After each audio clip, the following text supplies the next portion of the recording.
ito na po yung pagkakataon para sagutin po namin at ibahagi ni Cadillac. Ito po ay malaking desisyon para kay Cadillac. Nung palaan po, kahit kami ay nag-aaral pa, ay alam ko na iyon, yung pangarap niya. Masakit, mabigat sa akin. Medyo naiyak pati ako. Totoo po yung mga Cadillac.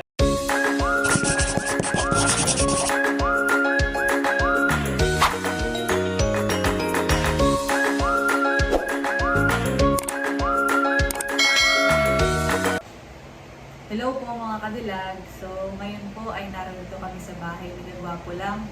Bali kami po ngayon ay hindi lalabas, hindi magluluto.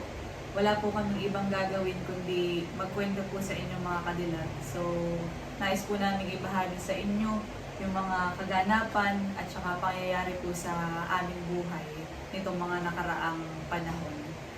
At yun, paano ba natin ito sisimulan? Kagwapo lang. Siguro mga Cadillac ay amin po muna atin itong sisimulan sa pamamagitan ng pagsagot sa ilan sa madalas na itinatanong ng ating mga subscribers at viewers sa atin. Dahil tayo naman Cadillac ay kung ano yung nakikita ng ating mga subscribers sa atin, ay yun talaga tayo. Kami po ay talagang totoo. Authentic. Authentic po kami. So, at ang ating mga subscribers Cadillac at viewers ay parang atin ang kapamilya. Nagiging part na po kayo ng aming buhay. Kaya gusto po namin na hanggat maaari ay Open totoo po kami sa at open po kami sa inyo. So, sasagutin po namin yung isang tanong na lagi po namin nakikita ni Cadillac. Noon pa, kahit noong last year, simula nung si Cadillac ay nag-resign. So, isa sa mga itinatanong po na yun ay, Cadillac, bakit ikaw ay nag-resign sa iyong trabaho? So, yun ay nagsimula ay nung nag-vlog tayo na sabi ko ngayon ako'y nag-resign na. Sabi ko pa na yun ay hayaan po ninyo na iproseso ko po muna yung bagay na ginagawa ko sa aking sarili. Parang ayoko pang sabihin kaagad kung ano yung pinaka-main reason kung bakit nga ako nag-resign. So, ito na po yung pagkakataon para sagutin po namin at ibahagi ni Cadillac. Ito po ay malaking desisyon para kay Cadillac at para po sa amin, hindi lang sa akin, sa pamilya ni Cadillac at maging sa Team Hitik. So, bakit nga ba Cadillac ikaw nag-resign sa iyong dating trabaho? So, nag-resign ako bilang job order mga Cadillac dahil ako po mga Cadillac ay mag-a-abroad. So, yun po ang pinakang reason kung bakit po ako nag-resign sa dating trabaho. Yan. So, medyo mabigat. Magawa ko lang. Sa totoo lang, dahil parang nung si Cadillac po ay nagsabi sa akin, nag-usap kami. At nung sinabi ni Cadillac na kagwapo lang, gusto kong mag-abroad. Sa totoo lang, para ko'y nalungkot. At siyempre, kataiba, kami po ay ilang taon na madalas sa LDR. At nung si Cadillac ay nagpaalam sa akin na mag-a-abroad, ako yung nalungkot. Pero gusto kong alamin na yun. Sabi ko, bakit Cadillac? Bakit ka mag-a-abroad? Ako naman ay, kung bakit ako may regular na rin, tapos ikaw na may nasa munisipyo, nasa Ganayon. Ay tinanong ko siya, Cadillac, anong bagay yung reason? Bakit mo gusto mag-abroad? Sa kakatay, magkakawali, Ganayon. So, ayun. So, ang pinakang reason na yun, gusto pa akong maabot, gusto kong makatulong kala mama. Tapos, ang pinakang pangako kala mama kagwapo lang, nabanggit mo natin na yung pagdating sa pagsisettle. Bakit di pa tayo nagsisettle kahit tayo sobrang tagal na, kami po ay mag-10 years na mga Cadillac. Hindi pa rin po kami nagsisettle dahil ang pinakang pangako ko kala mama ay bago ako lumagay sa tahimik o pagpapamilya ay yung bahay namin ay aking ipaayos. Pero itong bahay naman namin mga Cadillac ay maayos. Kaya lang, wala pa siyang itaas. Tapos ay yung ibang kwarto ay wala pa rin. Katulad ni Indong at ni Bibi, wala pa silang sariling kwarto. Tapos ay si mama ay hindi pa rin po maayos yung kwarto. So yun talaga, ang pinakang reason ko ay mag-ipon sana sa pag-a-abroad para meron akong gastusin sa pagpapaayos ng bahay. Pinayuhan ko rin po si Cadillac dahil sabi ko yung kung ikaw ay mag-a-apply ng trabaho abroad, yan ay kailangan mo rin na mayroon kang pera. Yung process baga, yung application process. Ako naman po kinausap ni Cadillac. At si Cadillac po, kilala ko si Cadillac, napaka matipid po siya. Kung bagay siya masino, nagbibigay po siya sa kanyang pamilya, pero nakakapag-ipon pa rin. So, si Cadillac po nagsabi sa akin, simula po nung siya nagtrabaho noong 2022, saka nung kami po ay nag-vlog noong 2021 hanggang ngayon, siya po ay nakaipon. Hindi po ganong kalaki. Baka naman yung sunin niyo po, baka malaki na. Hindi po ganoon. So, hindi po ganong kalaki. May kaunting naipon si Cadillac na tama lang din para sa kanyang pag-apply abroad. So, ayun nga po, after nung nagsabi si Cadillac, ako naman ay laging support sa kanya kahit medyo mahirap sa akin at mabigat. Kaya lang, nung kami po ay mga bata pa, dahil kakatay 10 years old, at 10 taon na, lagi po niya yung sinasabi sa akin na yung mga pangarap niya, nung siya nililigawan ko pa, lagi niyang kinikwento sa akin yung mga pangarap niya sa buhay. At isa sa kanyang mga pangarap sa kanyang pamilya, yun nga po yung makapagpabahay, mapaayos itong bahay na ito. Nung palaan po, kahit kami ay nag-aaral pa, ay alam ko na iyon, yung pangarap niya.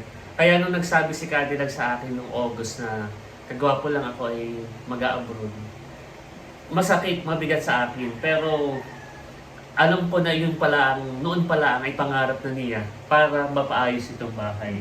So, medyo naiyak pati ako. Totoo po yung mga Cadillac. Kaya kami noon ay pag kami nalabas ng Team Hitik na Ate Chula, parang ako lagi nilang pinapasaya. Dahil alam na rin nila na mag-abroad niya si Cadillac, gusto mag-abroad. Ay kaya lang hindi ko naman po mapigilan dahil talagang pangarap ni Cadillac yun para sa kanyang pamilya. So yun, nung August po ay nag-apply na si Cadillac ng trabaho abroad. Naiyak na pati si Cadillac. Tubig, kaya pa. Parang nakakaano na yung pag-share mo. Yan. So yun po, nung August ay si Cadillac ay nag-start na mag-apply. So, ang nakakatawa pa rito Cadillac, ay nung si Cadillac po ay napunta na sa Maynila, pumupunta siya sa mga agency. Si ate na, siya nagme-message sa akin, pati si Bekene men. Saka sinanahan, sabi, bakit si Cadillac yung madalas lumuluwas sa Maynila? Hindi pa sinasabi. Sabi, bakit bunso si Cadillac yung lagi nasa Maynila? Ano bagang ginagawa? Ay, hindi ko pa rin masabi dahil kami pala po. Ay, hindi ko lang masabi na si Cadillac yung nag-a-apply na sa agency. Sinabi ko na iyon. Oo. Ako ay Selected na. Ako ay nag-aasikaso na nagpapasaya. Saka lang po namin sinabi. So, ikaw yata parang isang buwan, wala pang isang buwan, ay natanggap. So, ito ay saang bansa ka din? Sa Japan. Yan. At yun ay na-accept ako ay September. Tapos mag-start ako ng training ay May. Dahil yun ay kailangan mag-aral ng Nihongo. May pa nga po mga Cadillac, bali 8 months. So sa 8 months po na iyon, di August, September, bago po dumadating yung buwan ng Mayo, habang papalapit, dahil nga po ito ay alam na rin ng family ko, ng Team Hitik, ng Cadillac Cadillac, ay habang nalapit po ay si Cadillac ay puno ng payo. So, lagi si Cadillac pong pinapangaralan na hindi rin biro ang mag-abroad, na ang pag-abroad ay dapat ay baka kinapabigla lang, gano'n. Ayoko na may talagang decidido. Decidido na dahil po. ang pangarap ko talaga ay para sa bahay namin. Mapaayos. Ay sila mama naman, sabi nila mami, kahit naman hindi mo na ipaayos, hindi naman namin pinapangarap at hindi mo naman din obligasyon na gawin yun. Kaya lang ako, yun ang pangarap ko. Kumbaga, hindi ko siya kayang sukuan. Parang gusto ko talagang i-push na mapaayos. At gusto kong makita silang masaya. Parang ganun, yun ang, kumbaga, kung masaya sila, mas doble sa akin. Yun nga po mga Cadillac, bali, habang wala pa po yung buwan ng Mayo para siya ay mag-training ng Nihongo mag-aral, ay parang yun yung time naman na maraming pinaparealize kay Cadillac. Habang papalapit na ng papalapit yung May, noong January umuwi si Papa. Tapos kami ay nagkaroon ng pagkakataon na makapag-usap at mag-heart to heart talk. Tinatanong ni Papa, Nini, kamusta naman yung iyong application? Sabi ko ay malapit na nga po. Ay di syempre parang masaya sila na malungkot. Tapos ay si Papa ay nagtanong din sa akin, ay kamusta naman ang iyong pag-vlog? Sabi ko, ay Papa, maganda po pala nung nag-everyday vlog. Parang Oo. naging okay yung sahod. Kumbaga ay, hindi naman siya ganun kalakihan. Sabi sa akin ni Papa na yung mga kabilag ay, okay naman pala yung kinikita mo sa pagbablog ay. Tapos ay, kumbaga ay, si Bibi nga ay nakapasa na at magkakatrabaho na. Sabi sa akin, bakit ka pa aalis? Parang ganun, bakit ka pa mag-a-abroad? So yun, yung pinakang wake up call sa akin ay sinabi ni Papa na bakit pa nga ako mag-a-abroad. At saka sabi din ni Papa, baka yung kikitain mo doon, ay kaya mo din naman siguro kitain dito kung ikaw ay madiskarte lang. O ay nagkaroon ng matinding realization doon, kagwapo lang. Napatanong din ako sa aking sarili na ano kaya, tutuloy pa kaya ako o hindi na, o ipupush ko itong pag-vlog na ganito. Tapos ay habang tumatagal, dahil nga ako may kaunting naipon, naisip ko din na yun na, pasimulan mo na yung bahay namin. Bagay pa, pa-start ko na. Hanggang sa sabi nila mama, na-share ko din yun kila mama, ay ikaw ang bahala, hindi ka naman namin inuobliga na pasimulan mo. So matagal kong pinag-isipan mga kadilag, buwan ng aking muni-muni na yun, na habang tumatagal ay ako na may nakakapag-save pa din kahit paano.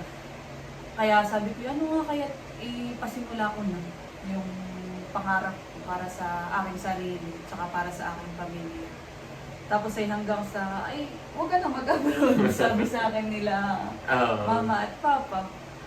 Parang gumaan din yung pakiramdam ko. Gawa ng syempre, gagawin ko yun para sa kanila, tsaka para din sa pangarap ko para sa kanila. Kumbagay, mas sasaya yung puso ko kung mapoprovide ko yung mga nila. At ayun nga po mga kadilag, after po nila mag heart to heart talk, ay ako'y pumunta rin dito. Ako'y napagawi rin po dito ka na kadilag. At Hindi mo pa rin hindi ko pa alam. Ako'y nakikikape dito. At ako nakikikape. Saka mo inopen yun sa akin na, kakao ko lang. Kami nga pala nagkwentuhan, nag-heart to heart talk ni na mama, ni na papa. Ay napag-usapan yung pag-upload. Hindi parang wala lang reaction at alam ko na naman na talagang pangarap mo yun. Hindi na makapagpaayos. Hindi ako wala lang reaction. Sabi ko, anong napag-usapan ninyo? Parang napadala. Ayun nga, binanggit ni Kadilag na ako'y tinanong ni Papa yung regard sa mga ganito, ganyan. Kinamusta yung aking application, yung ganito. Ay parang merong akong realization, sabi ni Kadilag sa akin na bakit pa ako kailangan pumunta sa ibang bansa kung dito naman, dahil ako naman ay diskarte, ay makukuha ko din lang yung kikitain sa ibang bansa dito. At yung magagastos na application fee na kung ano man, sa medical o kung ano man, ay pwede nang yun yung gamitin para sa iyong pagpapasimula sa pagpapaayos ng iyong kubahay. Ako'y nag-goal, sabi ko, pero nga, tama yung Kadilag na yun. Sabi ko, may pakikinang gaburan, tapos mag-iipong ka ulit ng iyong kunwari, ng iyong nagastos. Ay sabi ko, parang ganun din ang ngala, nasa ibang bansa ka, tapos iipunin mo yung nagastos mo sa iyong application para lang pagpapaayos. Ay kung yun na mismo yung ipapangpaayos mo. Sabi ko, ayos. Kaya ako na yun mga kadilag ay nag-decide. So yun may, alam nila mama at papa. Kasi harap-harapan, tutuloy pa pag ako. Bagay ako'y nahingi din sa kanila ng opinion. At yun ang nagmamatter sa akin yung opinion ng family ko. Tapos syempre, tinatanggap ko din lahat ng inyong mga advices sa akin, lalo na ng team meeting. Sabi ko, kaya? Hindi na lang ako tutuloy. At iyan mga kadilag-hali kapag kami nagsasama-sama, nagiinom ang team meeting, sila Bossing. Ay laging, kahit si Bossing, si Kuya Biko, laging sasabihin, huwag ka na mag-abroad Kadilag, yung ganito na mahirap pag malayo, tapos yung kikitain mo ay ganito. Kumbaga marami lagi silang advice na talagang laging kinukuha din ni Kadilag. At saka si na mama at papa, ayun nga, may sabi na sila na may naririyan, malalakas pa. Bagay, ako naman ay hindi naman nga nila inuobliga. Tsaka ako ay magkakaroon na ng katuwang, magkakatrabaho na din si Bibi, tapos ay iisa na din laang yung papaaralin, mga kadilag, sindong na laang. Kaya ang pinakang ko talaga bago ako lumagay sa yung sa atin. ay Yun, ipaayos. yung Oo. pagpapaayos. Dahil yun ay noon pala ang Bata pa ako. bata ka pa, kadilag. mga, tama po yung mga kadilag. Bata pa lang, yun na yung pangarap Sabi talaga. kay mama, sabi ko ka na mama daw kay bata pa. Mm. Gusto ko kayong pagpatayo ng bahay. Basta ako yung mga kasing laki lang natalambugan na yan. Pero ito namang bahay namin, mga kadilag, ay maayos. Oo. Kumbaga wala pala ang siyang itaas. Mm. Tapos ay yung, yun nga, yung sa mga kwarto, si ito may wala pang sarili, Mm. si Bibi, tsaka si na mama. Kumbaga gusto ko bagang magkaroon sila ng sarili-sariling kwarto. Yan. So yun, to make the story short mga kadilag, ay hindi na po ako tutuloy. Kumbaga ako ay thankful dahil din yung pinakang application ko sa Japan ay parang ang hinintay ko na yun ay almost 8 months. 8 months. Tapos ay yung doon sa 8 months, hindi pa po doon natatapos yung pinakang hinintay ko. Ang pinakang alis ko talaga dapat ay September. Yes. So may another ilan pa? May, June, July, August, September. September. 4 months pa. So almost 1 year. Kaya pala, ako ay, basta palagi din ako nagdadasal. Palagi akong, Lord, bakit po kaya ako Matagal na rin. matagal Oo. yun pala yung pinapaantay sa akin. O kumbaga, yun pala yung pinaparealize sa akin na bakit ka pa alis kung nare-real naman ng pamilya mo Oo. na man ka sa lahat. Kumbaga, kung saan masasaya yung puso mo, doon kita dadalhin. Yun ang Yeah. sa akin ng Diyos. Kaya ako'y natutuwa at parang pinarealize sa akin ng Panginoon na ganito. At alam mo, Kadilag, nakaka-proud din. At kami ay proud sa iyo dahil napaka-tapang mo. Kumbaga matatag ka. Kumbaga ikaw ay hindi mo iniisip yung iyong sarili, kundi yung para sa kapakanan ng iyong pamilya. At kami naman ay natuwa, lalo na nung sinabi mo rin sa Team Hitik na hindi ka ay sila kami po tuwang-tuwa. ay may video na yun, Ang mga video Kadilag. kami sila tuwang-tuwa. Parang Pakita po din namin. parang tayo nag-aanuhan parang may banding na yun. Tuwang-tuwa ang Team Hitik.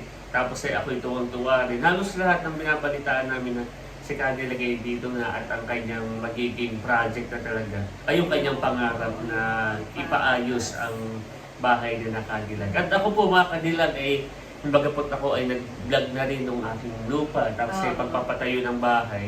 Nung kinuwento po ni Cadillac yun, ay ako po ay nag-decision rin. Sinabi ko rin naman kay Cadillac yun, personal ko po na decision na ako po talaga ay magpapaguhit na sa architect. At para pasimulan din yung aking plano na dream house. Kaya lang po ay bilang dahil nga po si Cadillac ay magpapaayos rin ng bahay, ay akin po munang isinet aside. Ayoko naman na parang baka maging kompetensya pa ninyo, pabilisan.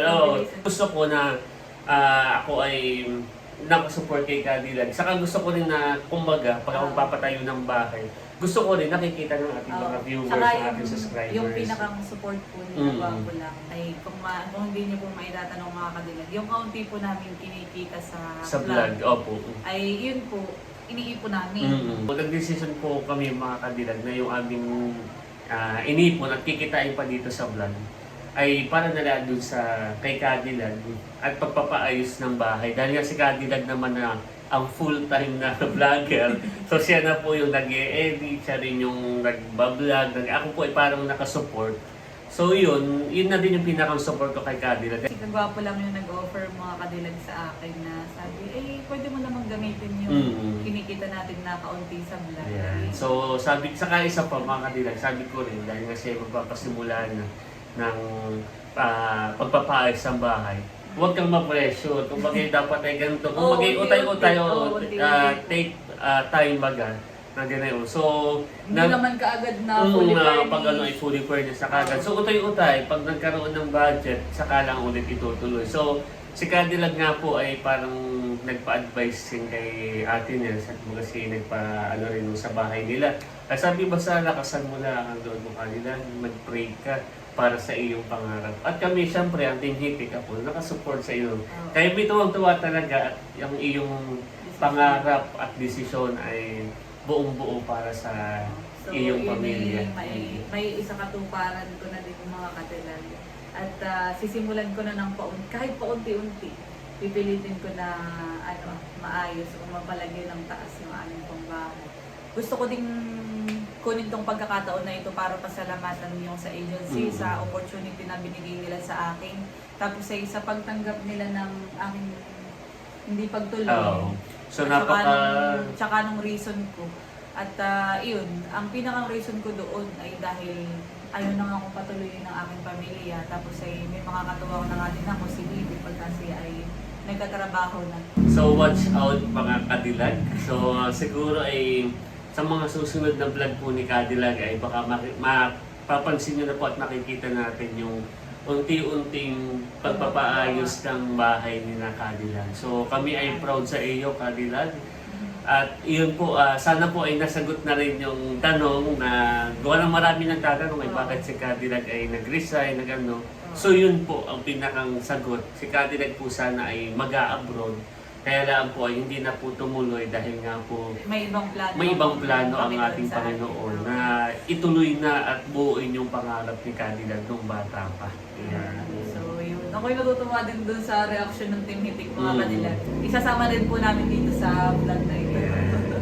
Tapos ay nakuha na din namin nung nakaraang week yung passport ko mga Kadilag. At yung alam mo nakakatawa mga Kadilag dahil yung agency talagang supportive. napaka maunawain pati. So, thank you Nung so much sinabi po po ulit. na hindi natutuloy dahil yung nga po yung reason, wala na silang ibang napaka-supportive at napaka-maunawain. So maraming salamat po sa agency at syempre sa inyong mga Kadilag na talagang laging nakasupport kay Kadilag sa amin. Ano, kami nagpapasalamat sa inyo.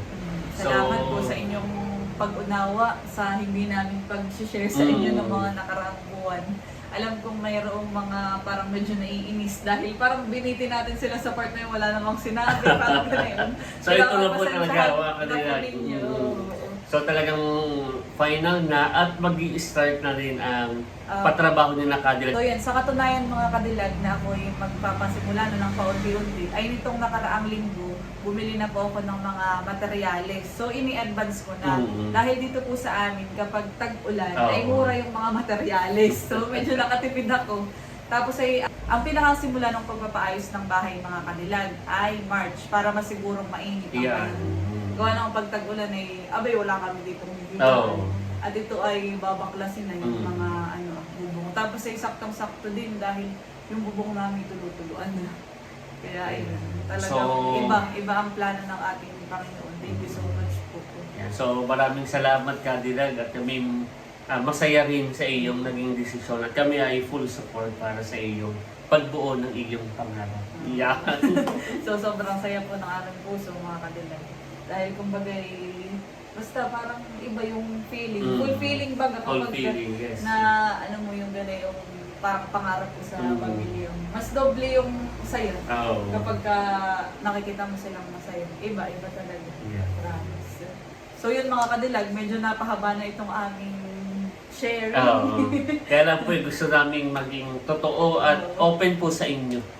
So kung ano po yung buhay namin ay ito na po sa harap o wala mang camera. Ay ito na po kami. Ng camera. At gusto po namin maging totoo sa inyo. Gusto po namin magpasalamat sa inyo mga Kadilag. Dahil alam po namin na kayo po ay support sa kung ano mang naging desisyon namin sa mga buhay namin. Ayan. So yun mga Kadilag, maraming salamat ulit.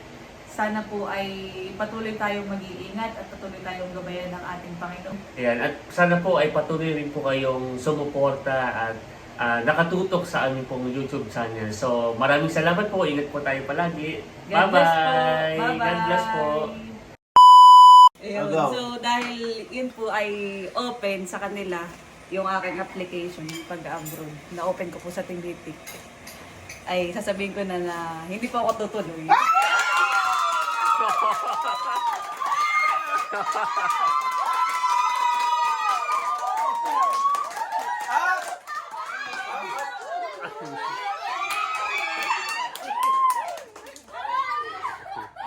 Na po. Ayaw na po kong paalisin ng mga magulang ko at sabi dito na daw lang po ako. Dahil kumbagay parang yung kikitain ko kaya din naman daw po. Tama. Yeah. Opo.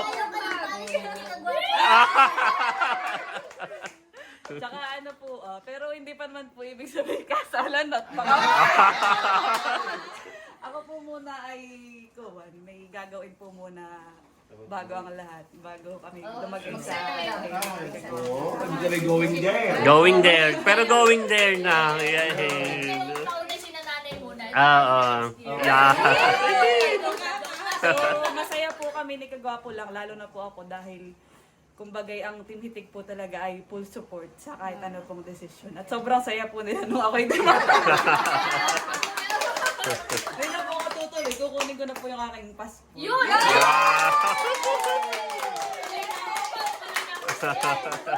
Anong masasabi mo nanay, tatay?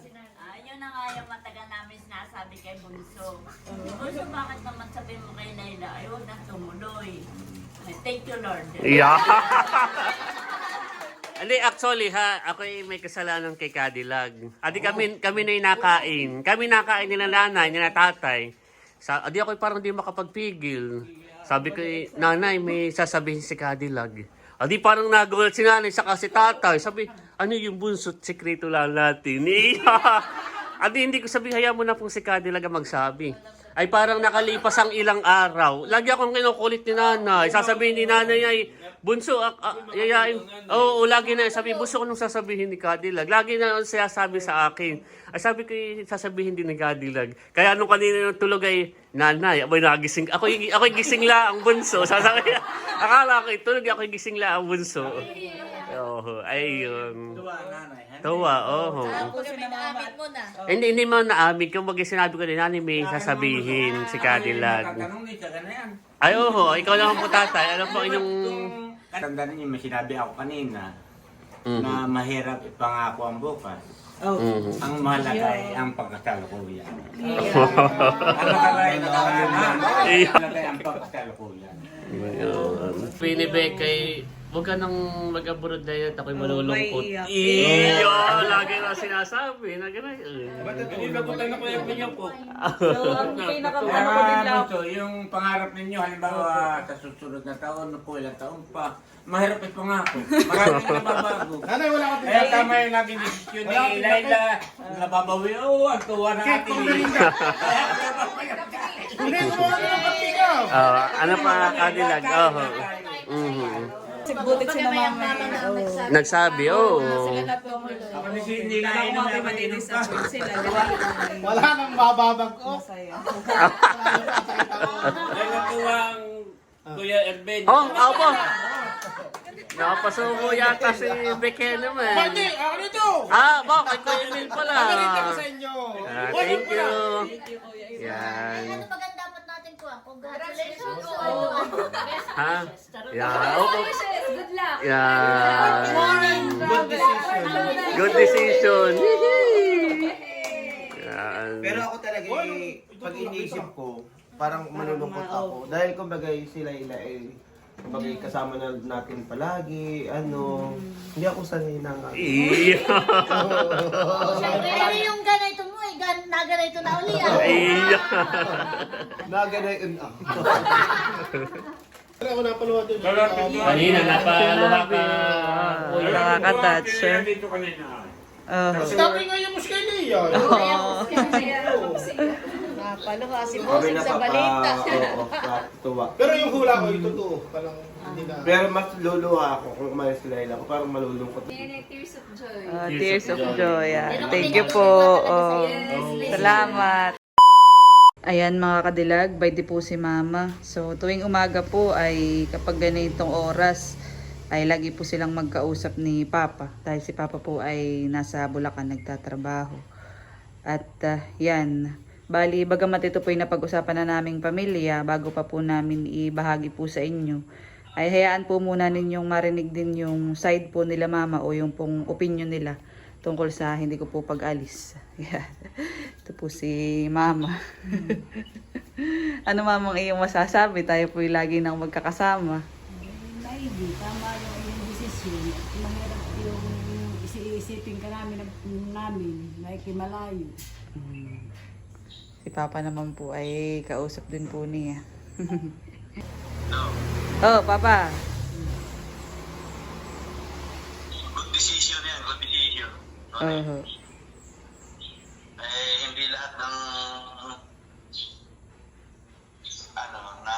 umalis, napakabigat niyan. Malaking, ano yan,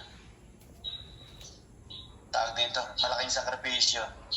Unang-una, malayo ka sa amin, malayo kami sa iyo. Ganun kabigat niyan sa isa't isa natin. Sa iyong kaloob, sa iyong isip, sa isipan namin.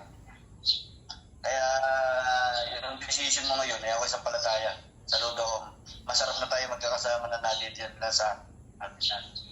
Una-una, hindi ka naman nagpapabayaan sa sa pagsasakripisyo mo para sa iyong future. Ang mahirap, yung wala kang pangarap. Hindi na yung pangarap ka naman Opo.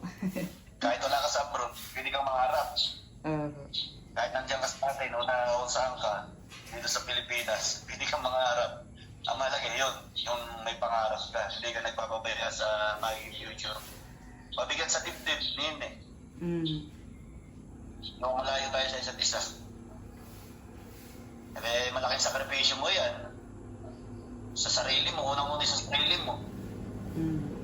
Pangalawa yung pamilya mo. Dahil yung pamilya mo, dito, ikaw na may nag-iisa to. O sa atin. Kaya, saludo ko na sa iyong decision. Good decision na yan. Salamat Papa at Mama. Ako po na may... Malakas pa naman ang papa. Oh. Kaya ko pa kayong interview. Ako po na may natutuwa.